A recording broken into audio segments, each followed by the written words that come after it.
లోకం ఇచ్చినట్టు ఆయన ఇవ్వట్లేదు. డబ్బుతో, వెండితో, బంగారముతో, ఉద్యోగముతో, వెలగల వస్తువులతో పొందుకున్నటువంటి శాంతి కాదు. పెళ్లి రోజు లేదంటే ప్రమోషన్ వచ్చిన రోజు సంతోషం కాదు.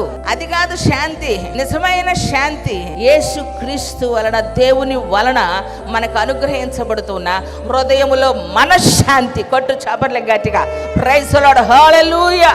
వాక్యమునకు మనం ఎప్పుడైతే విధేయులమై దేవుని సన్నిధిలో బ్రతుకుచూ ఉంటామో, దేవుడు మనల్ని ఆశీర్వాదకరంగా పిలుస్తూ ఉన్నాడు. రాజుల కాలములో అనేక మంది వారికి ఉన్నటువంటి పరపతిని బట్టి, వారికి ఉన్న హోదాను బట్టి విందులు చేశారు. ఈ బైబిల్ గ్రంథములో ఏ ఇంటిలో పొయ్యి వెలగకుండానే ఒకేసారి ఇన్విటేషన్ వచ్చింది, కొన్ని నెలలకు సరిపడా. అయితే మన ప్రభు మనకిస్తూ ఉన్నారు. 7 ఏండ్లు ఆయన మన కొరకు పరలోకల మధ్య ఆకాశంలో జరగబోతున్నా ఎందుకు పిలుస్తూ ఉన్నాడు. కొట్టు చపర్లే గట్టిగా ప్రైజ్ ది లార్డ్, హల్లెలూయా.